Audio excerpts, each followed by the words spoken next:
네, 제목이 온전한 복음입니다. 여러분, 이런 생각을 한번 해보십시오. 우리 몸에 이 지체들이 여러 개가 있는데 만일 팔이 없다, 또는 다리가 없다, 눈이 없다, 귀, 코, 입, 어딘가 하나가 없다면 죽지는 않습니다. 그렇지만 온전한 삶은 살지 못하죠. 괴롭죠. 몸이 하나가 없게 되면은 그 몸이 없음으로 해서 그 기능을 잃어버리게 됩니다. 그러면 다른 신체들이 고통스럽죠. 온전한 몸을 이루지 못하니까요. 하나님께서 우리에게 복음을 주셨는데 그 복음 안에는 우리들이 구비해야 될 것들, 우리가 갖고 있어야 될 것들, 깨닫고 내 것으로 만들고 실행해야 될 것들이 여러 가지가 있습니다. 이 시간 말씀을 전하는 7개는 가지고 있어야 됩니다. 그래야 온전한 몸을 이룰 수가 있어요. 그것을 온전한 복음이라고 합니다. 저는 이것을 하나님의 모든 정신, 이렇게 말합니다. 하나님의 모든 정신이 있거든요. 근데 우리가 그 중에 한 조각 또는 두 조각을 가지고 그것이 하나님의 모든 정신이다, 이렇게 생각하는 경우들이 많아요. 예를 들면 어떤 교파에서는 성령의 능력을 굉장히 강조하지 않습니까? 성령 능력 받기를 원해요. 그래서 그 교회에는 성령의 능력이 강력하게 나타나는 경우가 많이 있습니다. 원하니까 그렇습니다. 그런데 그 교회에서는 예를 들면 성령의 열매에 대해서는 별로 강조하지 않아요. 또는 성도 간의 사귐에 대해서 또 말하지 않는 경우가 있어요. 그 능력만 강조하는 경우가 있단 말이죠. 또 어떤 교회에서는 경건, 특히 우리가 한국 장로교가 그러지 않습니까? 경건이라는 얘기를 많이 하게 되는데, 그래서 경건 이런 얘기를 많이 했습니다. 물론 지금 장로교에서도 성령의 능력을 말하는 곳들이 있지만 그 원래 갖고 있는 흐름이 한국교회 저변에 이렇게 쭉 흐르고 있죠. 보편화돼서. 경건, 그 경건이라고 말하는 거는 열매, 성령의 열매를 말하는 걸 텐데요. 열매 맺는 삶을 살자. 열매 맺는 삶이 좋죠. 근데 또 성령의 능력이 있어야 일을 하지 않습니까? 이와 같이 복음의 그 안에 여러 개의 진리들이 있단 말이죠. 그것이 모두 합쳐져야 하나의 온전한 복음이 된단 말입니다. 근데 우리가 한 조각 두 조각을 잡고 마치 그게 모두 전부인 양 한단 말이죠. 이런 건 마귀의 속임수입니다. 마귀는 거짓의 아비, 속이는 자, 그냥 그 자체가 속이는 자예요. 거짓말하는 자예요. 그래서 우리들에게 계속 역사 속에서 우리에게 계속 거짓말을 해서 교회를 분열시킵니다. 그래서 진리의 한 조각만 잡고 그것이 전부라고 여기게끔 만들어요. 그걸 좋아하는 성향의 사람들이기 때문에 그렇습니다. 이걸 좋아하는 성향의 사람들이기 때문에 거기에 혹하기가 쉽단 말이죠. 생각이 막혀가지고 진리에 대해서 큰 그림을 그리지 못하게 됩니다. 그래서 모자이크 한 조각, 두 조각, 세 조각 잡고 그게 전부다라고 말하게 돼서 그것 외에 또 다른 걸 좋아하는 사람들과 서로 싸우게 만든단 말이죠. 우리께 더 소중한 거다, 이렇게. 온전한 복음이라는 게 있습니다. 그것을 여러분들에게 7가지로 소개하려고 합니다. 제가 쓴 대천덕 신부에게 배운 7가지, 이 가운데 한 가지는 새 노래로 새 시대를 부르자인데 그거는 빼고 그 안에 다른 걸 넣었습니다.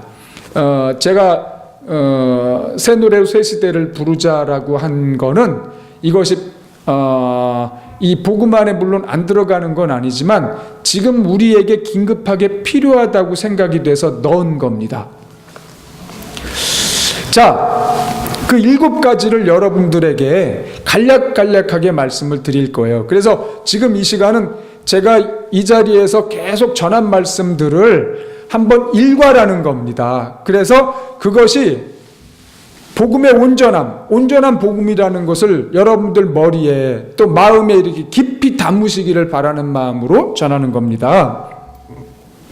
첫 번째는 성령의 열매죠. 갈라디아서 5장 23절에 나오는 말씀인데요. 제가 읽어드리겠습니다. 같이 성경을 보셔도 좋고요. 갈라디아서 5장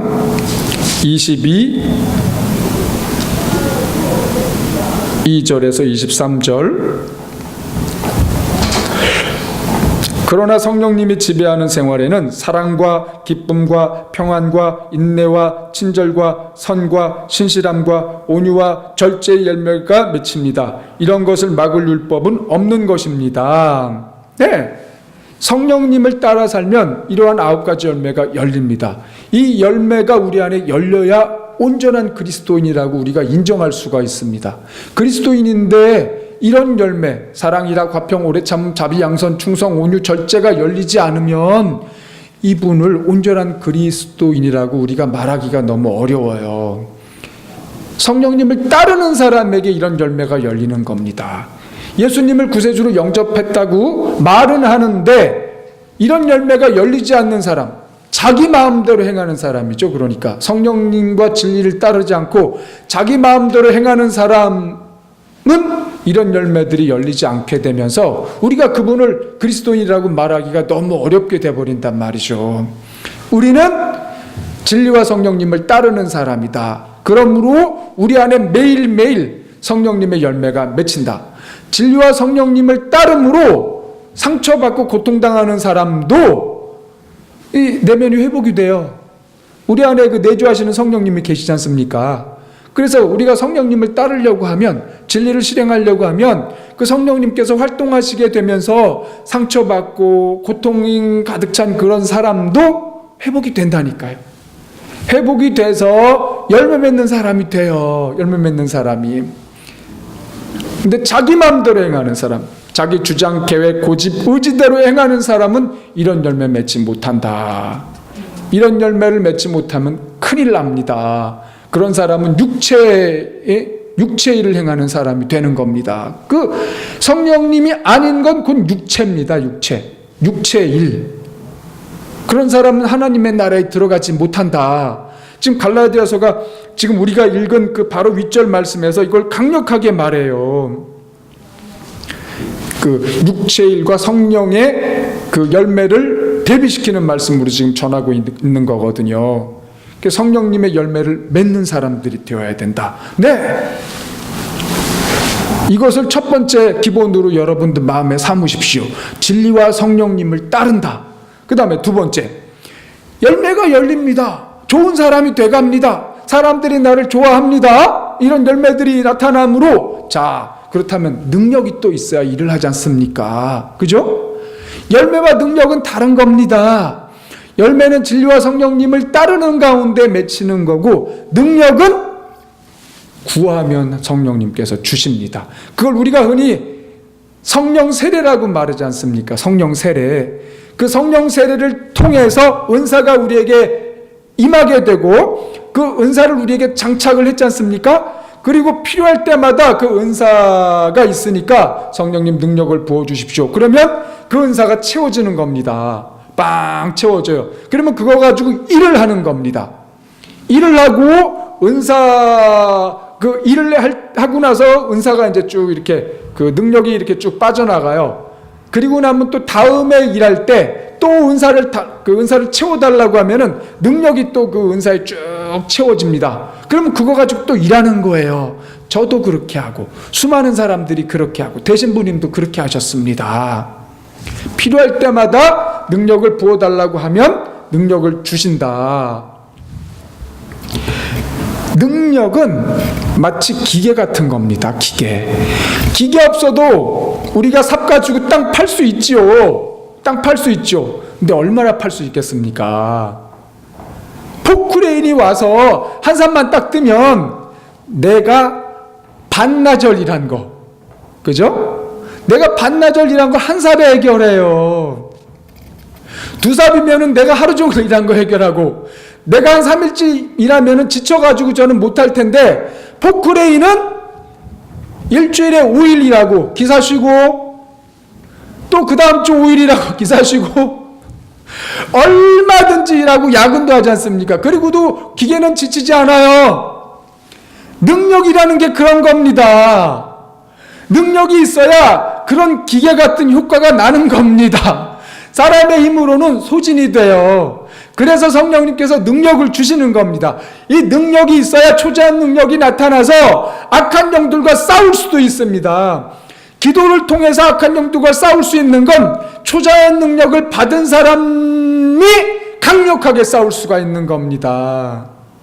여러분, 초자연 능력을 받아야 됩니다. 고린도전서 12장에서 말하는 그 초자연 능력을 성령님께 구하십시오. 자, 성령의 능력이 나타납니다. 자, 그리고 난 다음에 세 번째, 성령의 코이노냐. 여러분, 교회는 뭐 하는 곳입니까? 코이노냐를 나누는 곳입니다. 코이노냐가 뭡니까? 교제, 교통, 나눔, 상통, 나누어줌 등등으로 번역된 단어인데, 이 코이노냐가 교회의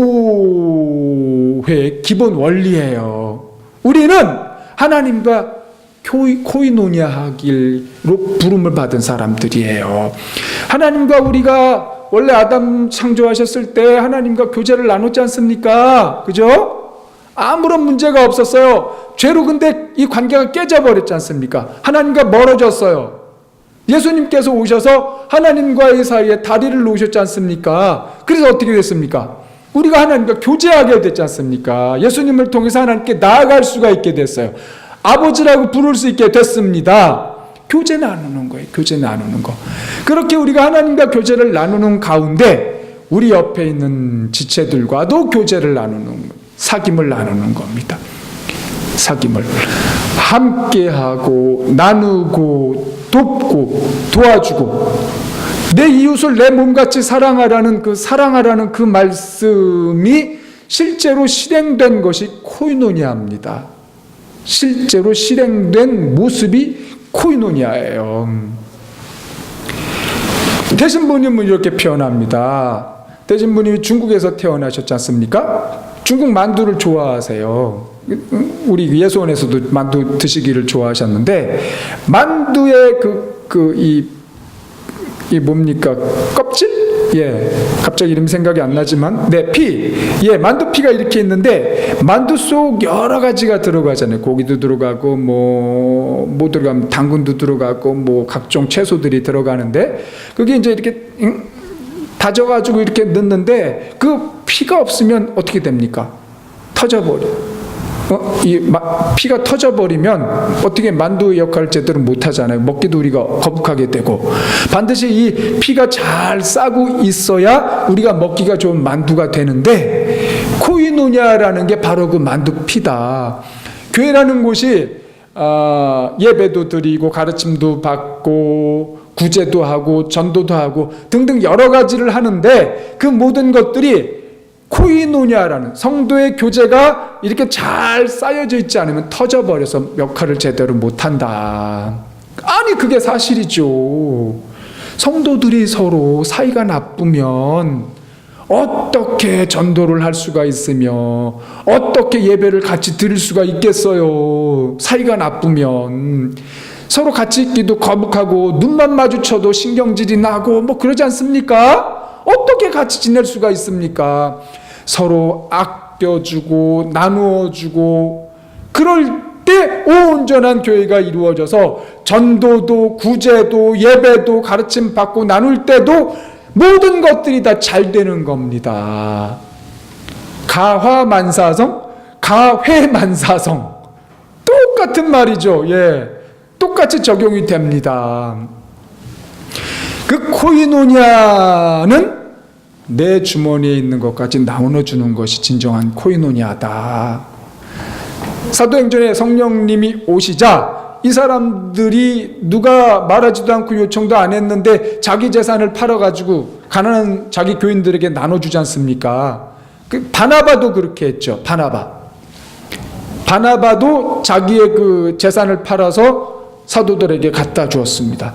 그래서 그 돈 가지고 가난한 사람들이 서로 없게 됐어요.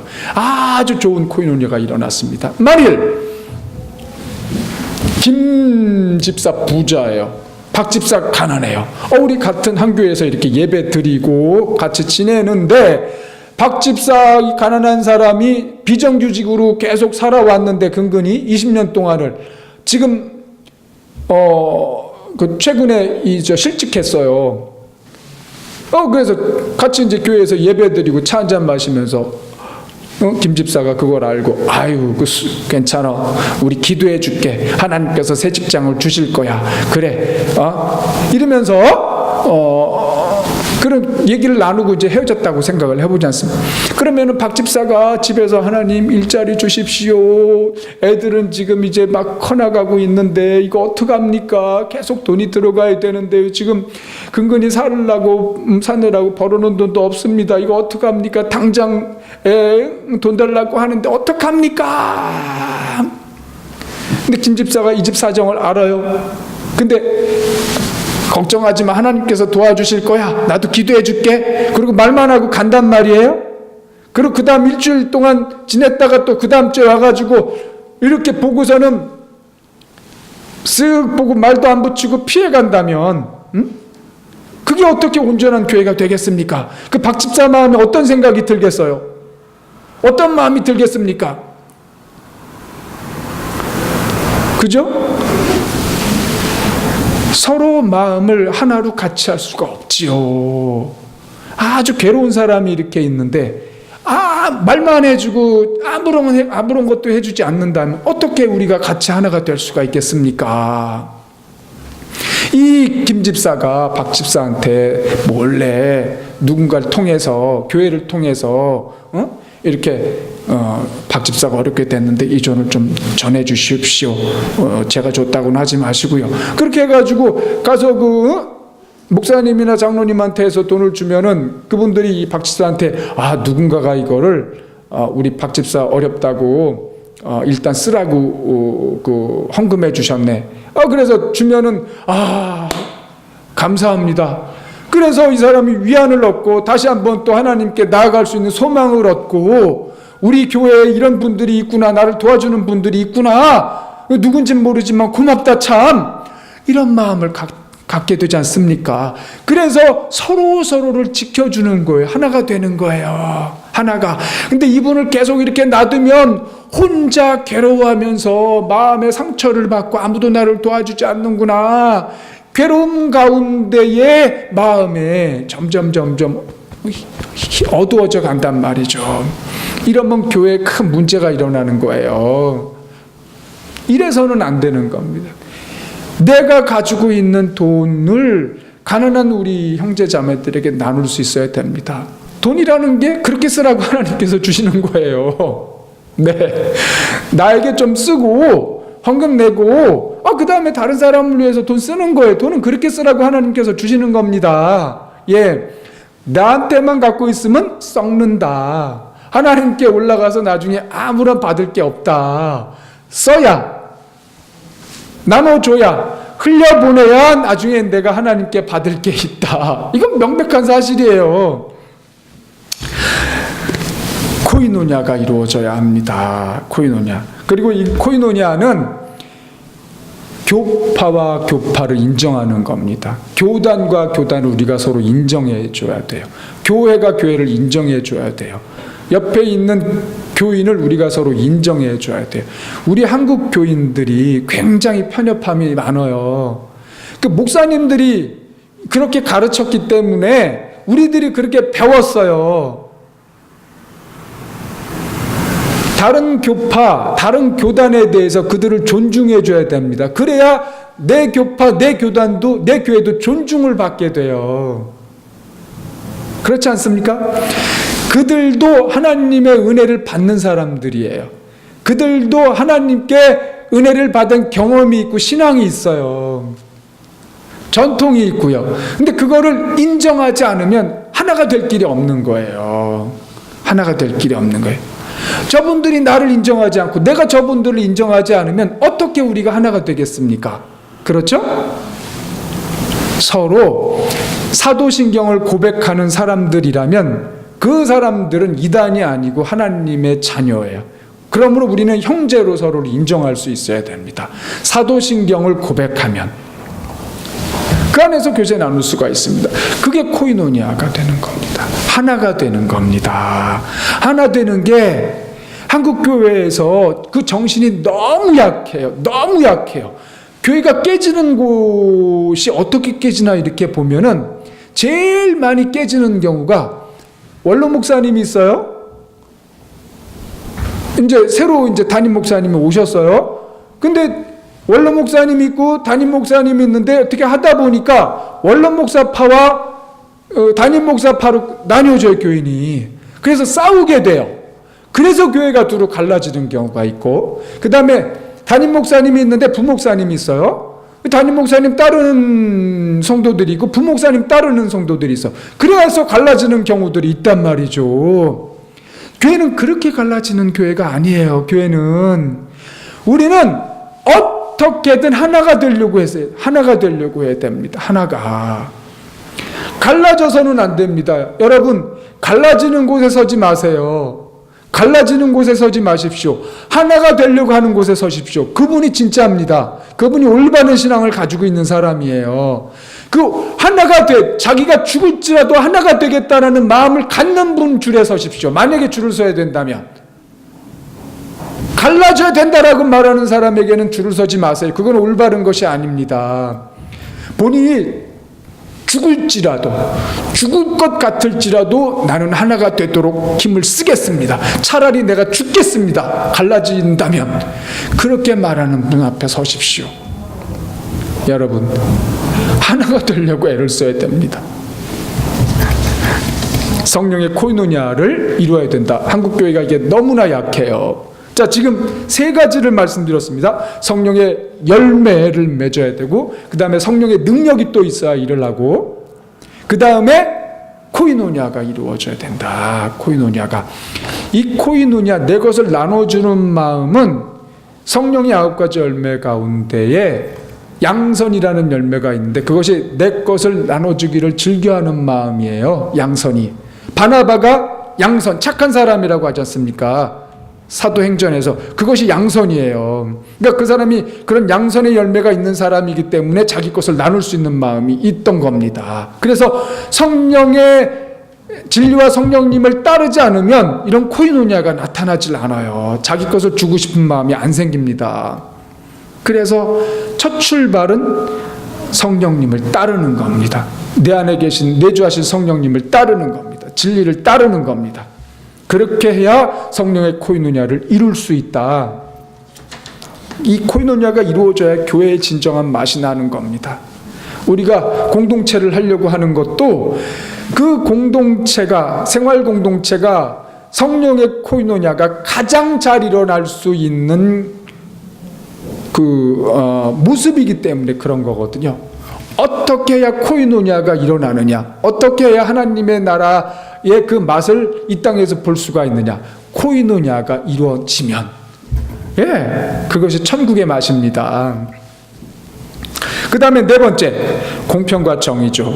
미가서 6장 8절에 보면, 사람아, 주께서 선한 것을 보이셨으니 공의를 행하고 인자를 사랑하며 겸손히 하나님과 함께 행하는 것이 아니냐.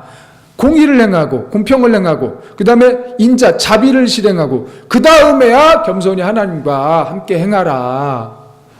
여러분, 우리 한국교회는 이걸 뒤집어서 하지 않습니까? 하나님과 행하려고 하는 마음이 강해요. 그 다음에 자비심이 있어요. 그죠? 그래서 자비사역을 많이 하지 않습니까? 가난한 사람들 돕는 고아원도 하고, 그 다음에 공평이라는 것에 대해서 매우 약합니다. 거꾸로 했어요. 근데 여기 이 미가서의 이 선지자의 말은 첫째가 공평을 행하고, 둘째 그 다음에 자비를 행하고, 셋째 하나님과 겸손히 행하라. 그러니까 지금 이 말씀을 잘 살펴보면 우리는 아니 먼저 하나님과 잘 행하는 것이 첫 번째 아니야? 그렇게 생각하기가 쉽지요. 근데 하나님을 실제로 믿고 따른다는 건 하나님의 정신, 그러니까 하나님의 말씀을 실행한다는 거지 않습니까? 실행한다는 거. 그걸 실행하지 않으면서 하나님을 따른다고만 하는 것에 대한 문제를 말하는 거예요. 아무 효과가 없는 겁니다. 그건 말만 하는 뿐이지, 하나님을 따른다고 말만 할 뿐이지, 실제로 실생활에서는 하나님이 가장 원하시는 공의는 실행하지 않는데 어떻게 네가 나를 따른다고 할 수가 있겠느냐? 그것이 하나님의 입장이에요. 이 공의를 행한다는 건 이 세상의 수많은 가난한 사람들, 고통당하는 사람들의 문제를 해결해 준다는 뜻입니다. 공평을 행한다는 건 불합리한 사회구조, 불이한 사회법, 부자들에게 유리한 법, 부자들이 만들어놓은 자기들에게 유리한 이 법들을 가난한 사람들에게도 유익함이 되도록 그런 것들을 고쳐나가는 겁니다. 고쳐나가는 거예요. 근데 우리 교회는 어떻게 배우고 실행하느냐면 가난한 사람들, 고통받는 사람들이 많으니까 그분들에게 자비사역을 합니다. 서울역 앞에 나가서 밥을 주지요. 그래요. 밥을 줘야 됩니다. 당장 그 가난한 사람들, 고통당하는 사람들이 밥 한 끼가 필요해서 밥을 주는데 밥을 계속 주는 건 미봉책이죠. 계속 밥을 줘야 돼요. 계속. 근데 그분들이 밥을 얻어먹을 수밖에 없는 사회 구조라는 게 있단 말이죠. 그 사회 구조를 바꿔줘야 됩니다.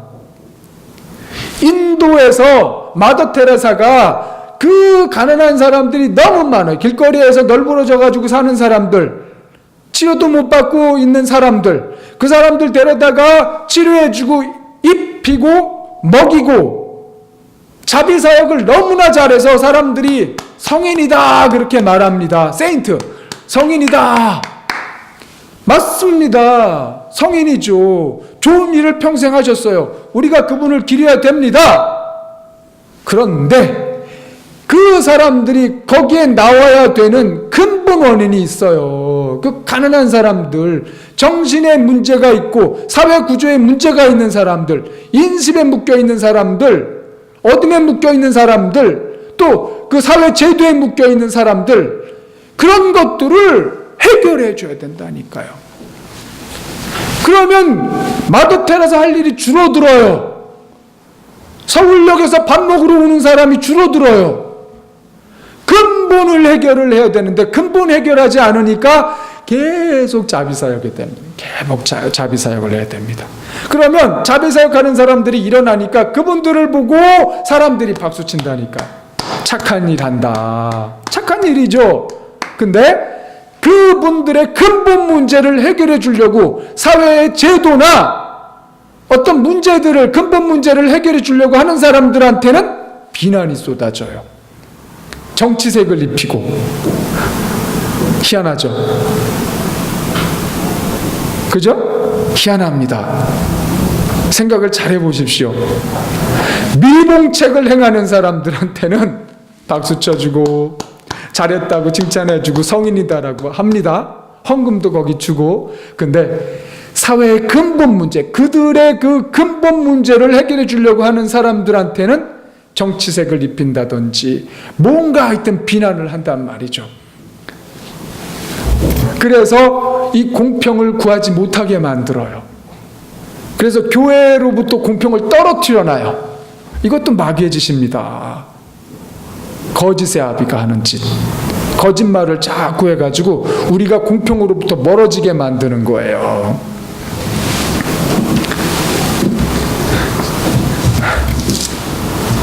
하나님이 불이나 부조리를 좋아하는 분이 아니에요. 좋아하실 수가 없어요. 그죠? 그런 아버지가 야 너희들은 그래도 부정부패 그래도 조금씩은 하고 부조리도 조금 하고 다른 사람 하는 거 눈도 감아주고 예배만 잘 드리면 돼. 헌금도 잘 내고 11조 잘하면 되고 그럼 나도 눈 감아줄게. 그런 하나님이 아니라니까요. 그런 하나님이 아닙니다. 이스라엘이 망한 까닭이 두 가지예요. 하나는 우상을 섬긴 거. 두 번째는 우상을 섬김으로 우상을 통해서 들어온 악한 그들의 법들, 악한 습관들, 가난한 자 토색하고 불의한 재판하고 하나님의 준엄한 율법, 법, 사회법, 법을 지키지 않은 이 두 가지로 인해서 망했다니까요. 선지자들이 그 왕한테 가서, 사회 지도자한테 가서 그 말하는 거지 않습니까? 지금 미가도 그 말하는 거지 않습니까? 여러분들 첫 번째로 공평을 행하고 그 다음에 자비를 행한 다음에 하나님을 만나시오. 그렇게 안 했기 때문에 망했다니까요. 하나님이 얼마나 분노합니까? 망하게 한다니까요. 본인이 선택한 이스라엘이라는 자식을. 이방 나라들이 니네 하나님이 어디 있느냐, 너희들을 그렇게 망하게 한 하나님이 어디 있느냐라고 조롱하는데도 하나님께서 그 조롱을 감당하세요. 그 감당하시면서, 수치를 감당하시면서도 이스라엘을 망하게 만듭니다. 죄를 견디실 수가 없는 거예요. 하나님이 그 더러운 우상숭배와 가난한 사람들을 괴롭히고 고통스럽게 하고 부조리를 저지르고 불의를 저지르는 그 일들에 하나님이 견디지 못하는 거예요. 한국 사회가 너무나 불의한 일들이 많아요. 버닝썬이라는 거, 무슨 또 김학이라는 분의 이름이 또 등장하고, 이런 일들이 왜 터집니까? 왜 터집니까? 이게 지층 밑에서 마그마같이 계속 그런 불의함들이 있다니까요. 흘러요. 부글부글 끓어요. 그러다가 어느 날 터지는 거예요. 화산 폭발하듯이. 이 한국 사회가 워낙 안 보이는 은밀한 곳에서 부패했고 부정하고 있기 때문에 어느 날 터진다니까요. 이런 일들이 터지게 돼 있어요. 또 터지고 또 터지고 또 터지고 계속 터집니다. 터지면 어떻게 됩니까? 근본 문제를 해결해야 되는데 이 사람들이 근본을 해결 안 합니다. 적절하게 적당히 하다가 그냥 얼버무리고 덮어지고 얼버무리고 덮어지고 얼버무리고 덮어지고, 검찰의 문제 얼버무리면서 덮어지고, 법관들의 문제, 사법부의 문제 적당히 얼버무리다 덮여지고, 재벌 회장들의 문제 적당히 얼버무리다 덮여지고, 경찰의 문제 적당히 얼버무리다가 덮여지고, 계속 반복이 돼. 계속 반복이 돼. 누구에게 소망이 있습니까? 교회에 소망을 둬야 합니다. 교회가 법원도 검찰도 경찰도 이 정부도 부패하고 부정할 수 있는 곳입니다. 근데 교회는 언제나 올바로 서가지고 올바르고 깨끗하게 되라고 말할 수 있는 곳이 되어야 되는 거예요.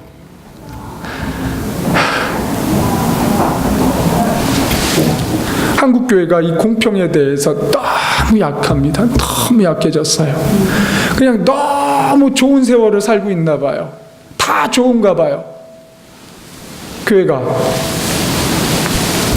배가 부른가 봐요. 지내기가 좋은가 봐요. 놀 게 너무 많은가 봐요. 같이 교회 안에서 이 시대의 오피니언 리더들, 명사층들, 그런 사람들하고 노는 게 좋은가 봐요. 다 우리 장로님이고 집사님이고, 어디 밖에 나가면 사장이고 고위공무원이고 검찰에 다니고 법관이고 이런 분들하고 노는 게 좋은가 봐요.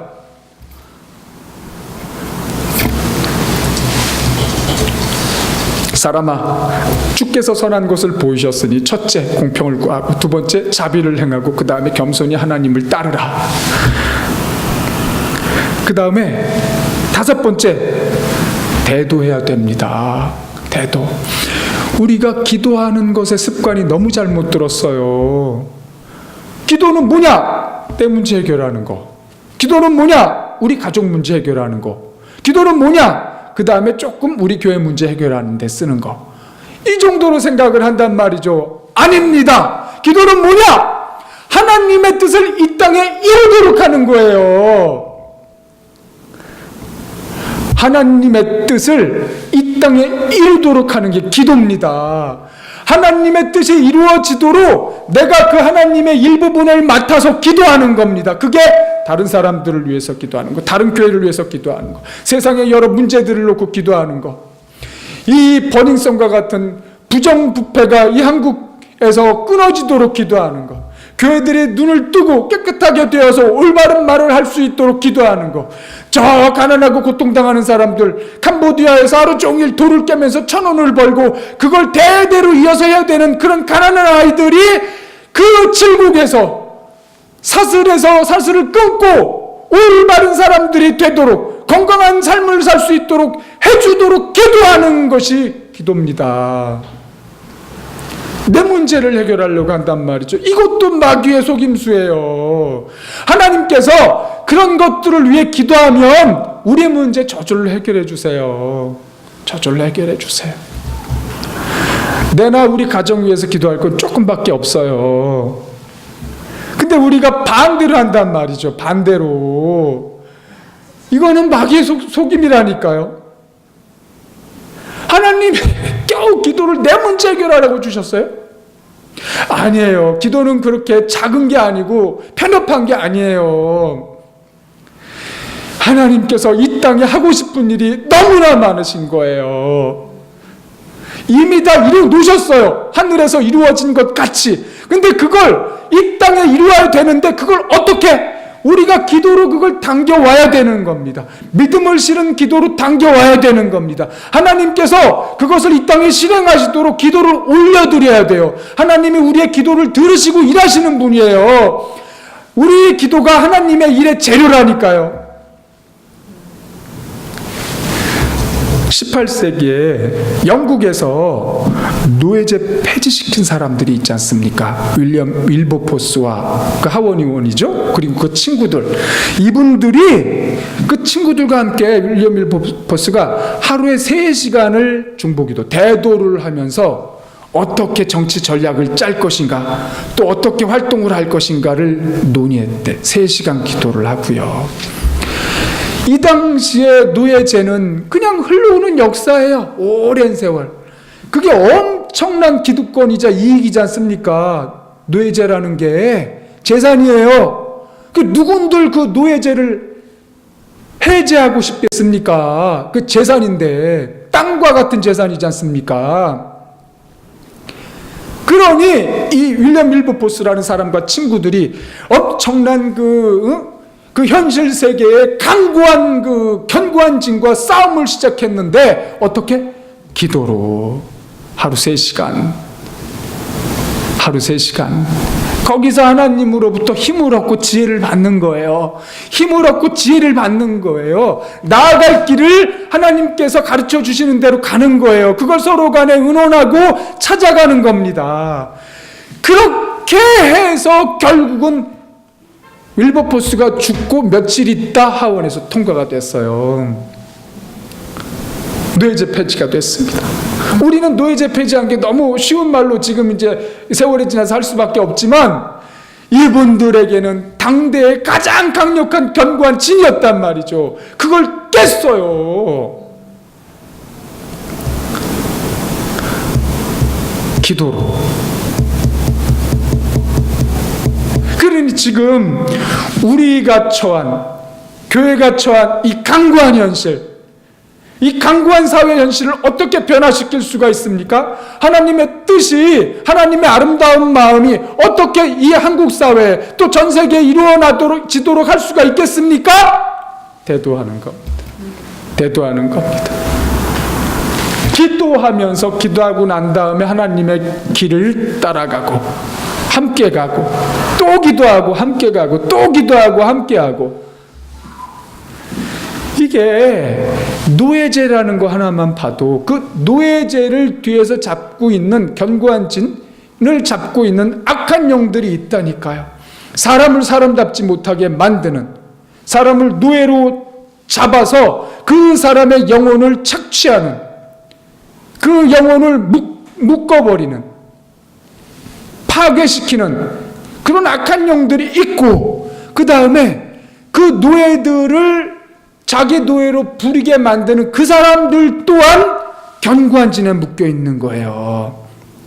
사람을 자기의 재산으로 삼아서 그걸 계속해서 영위하려는 그 간교한 욕망.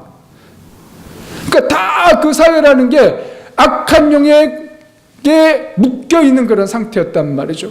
어떻게 합니까? 기도로 싸워요. 그 뒤에 있는 악한 영들과 싸워야 되는 겁니다.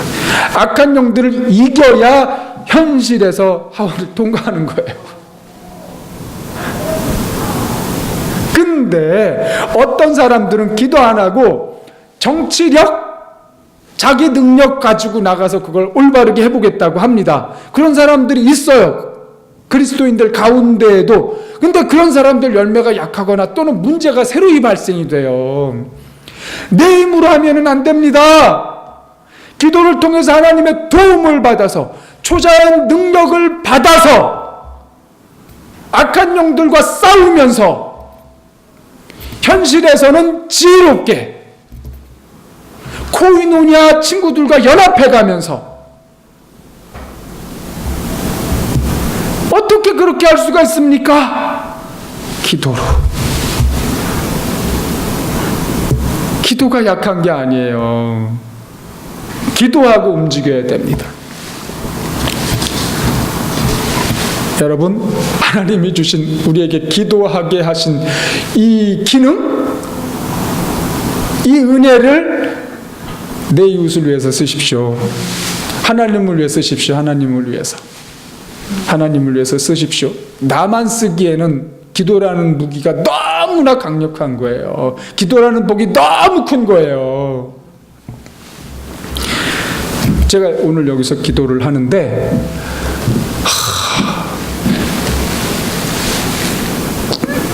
우리 그 영혼 안에 이 콘크리트로 이렇게 덮여 있는 것 같아요. 콘크리트로 딱딱한, 굳어버린, 하나님께 나아가지 못하는, 하나님의 은혜를 받을 수가 없는 그런 콘크리트 속에 갇혀 있는 것 같아요. 한반도를 놓고 기도하는데 한반도도 마찬가지입니다. 아주 견고한 콘크리트 속에 갇혀 있는 것 같아요. 콘크리트 속에. 그래서 그 콘크리트를 깨려고 기도를 하는 겁니다.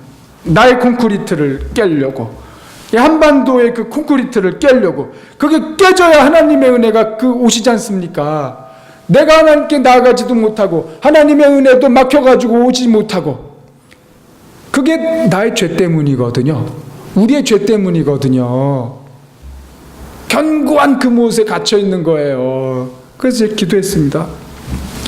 이 견고한 이 콘크리트, 이 진, 기도를 하니까 이 기도가 계속 하다 보니까요, 이 기도가 거대한 이 뭡니까, 이 스크류, 그 뭡니까, 이걸 뭐라고 합니까, 이거 뚫는 거, 드릴, 거대한 드릴이 돼가지고 이 그 한반도를 막고 있는 콘크리트를 이렇게 드릴로 뚫어요. 근데 워낙 견고하니까 계속 돌아가는데 잘 뚫어지지가 않아요. 그 기도로 그래서 뚫는 거예요. 계속 뚫고 나가는 거예요.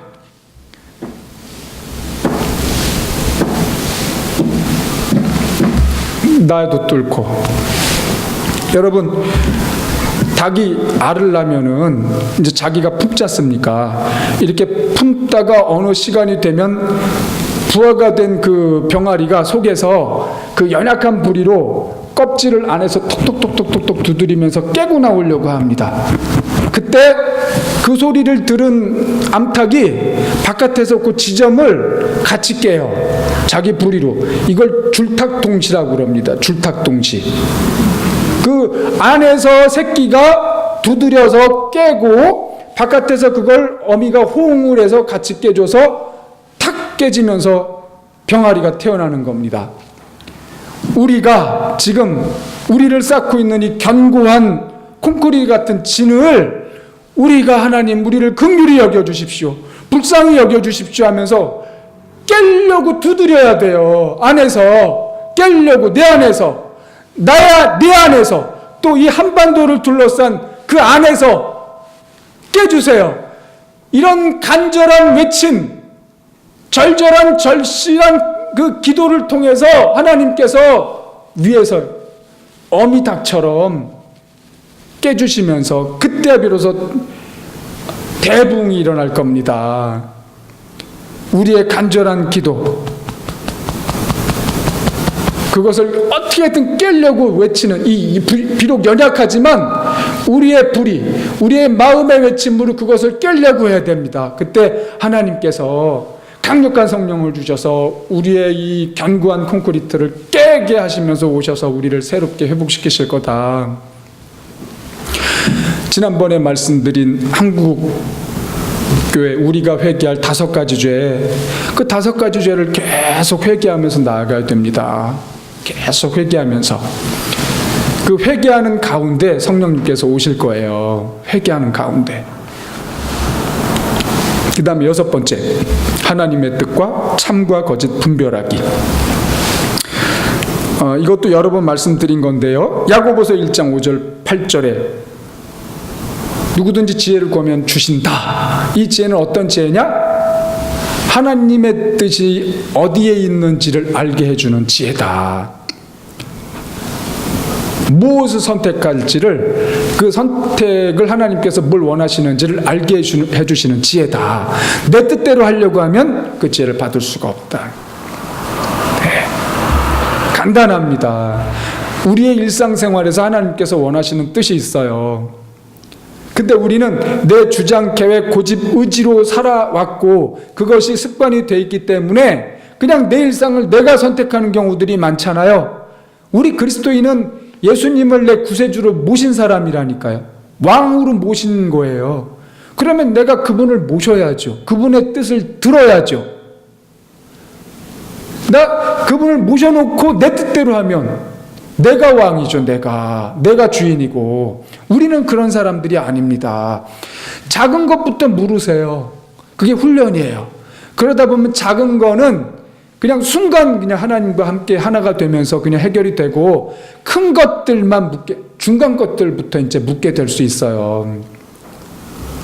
그럼 하나님께서 어떻게 해야 될지를 가르쳐 주십니다. 그러면 그 뜻대로 따라가면 되는 거예요.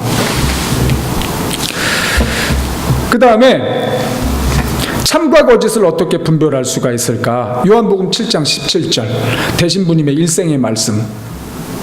사람이 하나님의 뜻을 실행하려고 하면 이 뜻, 이 말씀이 하나님의 것인지 사람이 스스로 말한 건지 알 수 있다. 진리를 어떻게 알 수가 있느냐? 참과 거짓을 어떻게 알 수 있느냐? 그 사람이 진리면 무조건 실행하겠다라는 정신이 있으면 무엇이 참인지 무엇이 거짓인지를 분별할 수가 있다. 대신부님은 이 야고보서 말씀과 요한복음 이 두 말씀을 가지고 그 평생을 일하셨다 이렇게 말씀하세요. 그러니까 진리를 분별하고 하나님의 뜻을 그렇게 실행해 왔다 이 뜻이에요. 이건 마치 짐승의 더듬이 같은 그 곤충의 더듬이 같은 겁니다. 응? 더듬이로 이렇게 예민하게 갈바를 분별하지 않습니까? 뭐 있는지도 이렇게 분별하고 마치 그와 같은 겁니다. 눈 같은 거기도 하고요. 귀 같은 거기도 하고.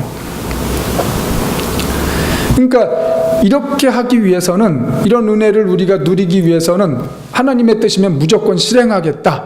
진리면 무조건 실행하겠다. 이 정신이 기본으로 안에 있어야 돼. 내장돼 있어야 됩니다.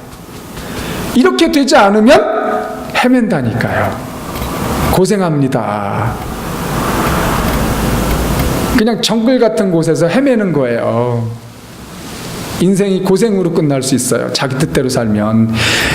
열심히 뭔가 하긴 했는데 하나님 앞에 가서 아무런 열매도 받을 수가 없어요. 왜? 자기 뜻대로 했기 때문에. 하나님은 자기 뜻대로 한 사람에게 상 주는 분이 아니에요. 성령님과 함께하고 성령님의 힘으로 한 사람에게 상을 주는 분이에요. 여러분 잘 알아야 됩니다. 내가 내 힘으로 내 뜻대로 많은 일들을 했다. 하나님을 위해서 했다. 상 받을 수 있겠다. 천만의 말씀입니다. 만만의 콩떡이에요. 하나님의 뜻대로 해야 됩니다. 예를 들면 하나님을 위해서 큰 일을 하겠다. 그리고 자기가 진짜 뭔가 큰 일을 했단 말이죠. 근데 하나님이 그분에게는 저기 시골에 가서 다른 사람들을 위해서 조용히 기도하는 삶을 살라. 그게 하나님의 뜻이었다고 생각해 보세요. 근데 나와서 자기 마음대로 큰 일을 이뤄냈어요. 정말 사람들이 박수치고 명성이 자자해요. 이분에게 하나님이 어떻게 대접을 할까요? 나중에 상이 없어요. 왜? 본인의 뜻대로 했거든. 본인의 뜻대로 했다는 건 뭡니까? 자기 영광 구했다는 거예요. 자기 영광. 하나님은 이분에게 다른 뜻이 있단 말이죠. 그거 했으면 이분이 앞에 나가가지고 큰 일을 한 그것만큼 상을 받을 겁니다. 왜? 하나님의 뜻대로 했으니까요. 거기에 순종하고 따랐으니까요. 사람이 하나님의 뜻을 거절하는 까닭은 자기 욕망 때문에 그래요. 자기 욕망. 자기가 영광 받으려고. 그러면 아무런 열매 없는 삶을 삽니다. 그냥 허황한 거예요. 물거품 같은 거예요. 빛 좋은 개 살고 앞으로 난 끝도 이름 미치고 아유 참 허장성세 이런 거죠. 그래서 우리 마음에 하나님의 뜻이면 실행하겠다, 진리면 따르겠다, 성령님을 따르겠다, 이걸 그냥 갖고 계셔야 돼요. 우리는 그냥 갖고 있는 거예요. 예수님을 구세주로 모신다는 건 그렇게 살겠다는 거예요. 그렇게 살지 않으려면 예수님을 구세주를 거절해야 돼요. 아니 그렇지 않습니까? 그죠, 집사님? 그래요. 그래서 하나님의 뜻과 참과 거짓 분별하기, 이 더듬이 같은 겁니다. 그 다음에 7번째, 이렇게 다 구비를 했어요. 그 다음에 뭐가 필요합니까? 전도해야죠. 이제 전도해야죠. 우리 전도 좋아합니다. 한국교회가 많이 말해서 해외에도 지금 나가잖아요. 근데 전도가 개인 구원을 가서 예수님 믿으면 천국 갑니다 이거지 않습니까? 구원을 얻습니다. 그리고 자비사역을 해요. 그런데 우리가 지금 말씀드린 대로 한 걸음 더 나아가서 사회를 우리의 올바른 행실로 구원받게 해야 된다는 것까지 가르쳐야 된다니까요. 그것이 올바른 전도입니다. 우리가 하나만 가르쳤어요. 여기 하나 또 있어요. 손이. 우리 손 2개입니다. 개인 구원을 말하고 당신이 예수님을 믿으면 천국에 갑니다. 박수. 와, 구원받았다. 자, 그러면 당신이 아름다운 삶을 살아야 됩니다. 올바른 삶을 살아야 됩니다. 당신의 올바른 삶으로 이 사회도 구원을 받을 겁니다. 개인 구원과 사회 구원을 같이 가르쳐야 된다고요. 이 구원받은 사람이 구원받았다고 하면서 이 부분에 대한 지식이 없으니까 자기 마음대로 살아요. 불의한 일들을 스스로 행하기도 하고. 어떻게 이럴 수가 있습니까? 하나님은 도덕성이라는 게 없는 분입니까? 도덕을 만든 분이에요. 하나님이 도덕의 근원이세요.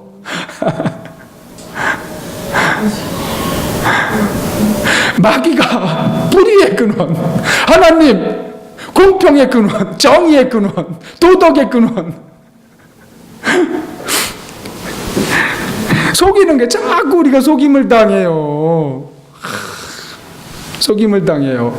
그러니까 하나님의 뜻대로 행하겠다는 정신이 있어야, 진리면 무조건 따르겠다는 정신이 있어야 속임을 안 당한다니까요.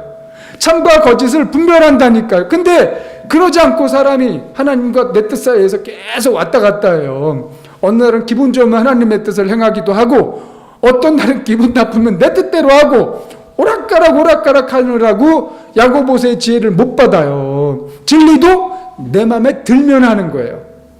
저건 내 마음에 들어. 가난한 사람들 밥 주는 것? 그건 내 마음에 들어. 그래서 그건 실행해요. 근데 그 가난한 사람들이 있게 된 그 원인, 사회 배경이 있습니다. 그 사회 구조를 바꾸는 것이 올바른 일입니다. 공평을 실행하십시오. 그러면 저건 내 마음에 안 들어. 그래서 그건 거절하. 이렇게 하면은 속임을 당한다니까요. 속임을 당해요. 더듬이가 작동을 안 해요. 진리면 무조건 실행하겠습니다. 하나님의 뜻이면 무조건 실행하겠습니다. 내 안에 계신 성령님을 따르겠습니다. 그건 내가 싫든 좋든 상관이 없는 겁니다. 이건 좋으니까 하고 저건 싫으니까 안 하고, 그렇게 하면은 안 된다니까요. 더듬이가 작동을 안 해요.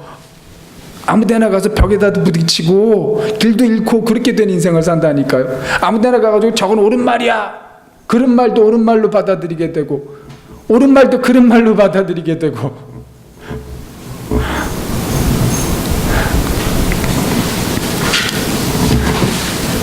지금 저는 여러분들에게 7가지 말씀을 짧게 전했습니다. 성령의 열매를 맺어야 된다. 성령님을 따름으로. 그 다음에 성령의 능력을 또 받아서 같이 일해야 된다. 이 능력을 가지고. 그 다음에 더불어 다른 사람과 하나가 되려는 코이노니아를 해야 된다. 하나가 되기 위해서는 내 것까지 주는 마음이 있어야 된다. 줘야 된다. 그뿐 아니라 공평과 정의를 실행해라. 이러한 것들을 대도를 통해서 초자한 능력을 받고, 대도를 통해서 악한 영들과 싸우고 하나님의 지혜를 받으면서 해야 된다. 그 다음에 그 근본 우리 마음속에 하나님의 뜻이면 무조건 실행하겠다. 그 다음에 진리면 무조건 실행하겠다. 이 근본의 정신이 우리 가운데 있어야 더듬이가 작동이 돼서 올바른 길을 따라간다, 찾아간다. 그 다음에 이런 가운데에 비로소 전도하고, 전도는 우리가 지금 여기서 배운 대로 개인 구원과 사회에 대한 얘기도 같이 하고, 초자의 능력으로 일하고, 네. 이 7가지를 갖춰야 됩니다. 이렇게 해야 온전한 복음이 되는 겁니다. 이것을 내가 모두 다 구비해야 온전한 그리스도인이 되는 겁니다. 여기서 한 가지만 빠져도 안 돼요.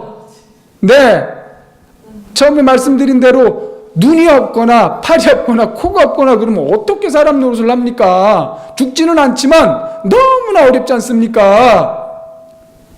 이 7가지를 갖춰야 돼요. 이 7가지의 첫째는 뭐냐? 하나님의 뜻이면 하겠습니다. 내 기분대로가 아니고, 진리면 무조건 실행하겠습니다. 내가 원하는 대로가 아니고. 여기서부터 출발이 되는 겁니다. 그러니 이 대신부님의 가르침이 얼마나 놀랍습니까? 모든 신자들에게 당신도 올바른 진리를 스스로 나 같은 목사를 의지하지 않아도 되고, 스스로 성경을 통해서 성령님을 따라서 진리를 찾아갈 수가 있고 실행할 수가 있습니다. 스스로 하나님의 뜻을 실행하려는 마음, 진리를 따르려는 마음만 있으면 거기서부터 출발을 합니다. 여러분, 이 마음을 하나님께 고백드리세요. 거기서부터 출발이 되는 거거든요. 거기서부터. 대신부님도 거기서부터 출발해서 이와 같은 진리들을 깨달은 거예요.